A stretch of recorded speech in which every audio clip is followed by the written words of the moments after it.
अखंड महाराष्ट्राचं आराध्य दैवत छत्रपती शिवाजी महाराज यांच्या कार्यकर्तृत्वाचा पुरावा म्हणून ज्या घटनेकडे महाराष्ट्रच नव्हे तर संपूर्ण भारत हिंदुस्थान पाहतो तो म्हणजे शिवप्रताप दिनाचा प्रसंग।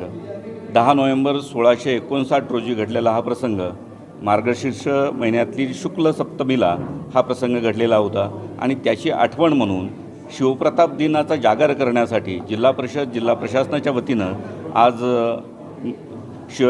प्रतापगडावर भवानी मातेची पूजा केली जाते, अभिषेक केला जातो, महाराजांची पालखी या ठिकाणी काढली जाते आणि त्यानंतर विद्यार्थ्यांचे स्थानिक कलाकारांचे गुणगौरव किंवा त्यांचं कलाचं सादरीकरण केलं जातं, झेंडा वंदन केलं जातं।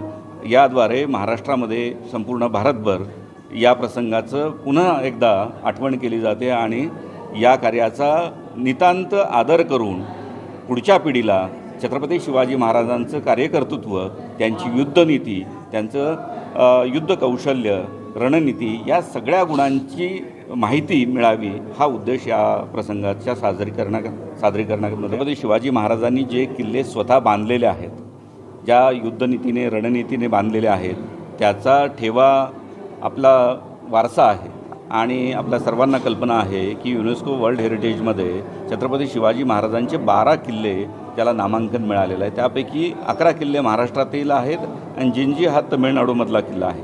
त्यापैकी सर्वात महत्त्वाचा जो आहे किल्ला तो प्रतापगड आहे की जो आजही लाईव्ह फोर्ट म्हणून ओळखला जातो। या किल्ल्यावर त्यावेळेचे मावळे आजही त्यांच्या पुढच्या पिढ्या राहतात आणि ते कार्य त्यांना जे महाराजांनी दिलेलं होतं ते आजही ते सांभाळत आहेत, म्हणून याचं एक वेगळं महत्त्व आहे। म्हणून महाराष्ट्र शासनाने प्रतापगड संवर्धन समिती स्थापन केलेली आहे। छत्रपती उदयनराजे महाराज यांच्या अध्यक्षतेखाली ही समिती कार्यरत आहे आणि यासाठी विकास निधी पण मंजूर केलेला आहे। मला सांगायला आनंद होतो की महत्त्वाचे ज्या काही कामांना मंजुरी मिळालेली आहे ती कामं अतिशय चांगल्या दर्जाने आज प्रगतीपथावर आहेत आणि आगामी वर्षामध्ये ही कामं पूर्णत्वाला जाऊन छत्रपती शिवाजी महाराजांच्या काळामध्ये ज्या पद्धतीने प्रतापगड दिसत होता त्याच पद्धतीचा प्रतापगड आपण जनतेसमोर सादर करू शकतो।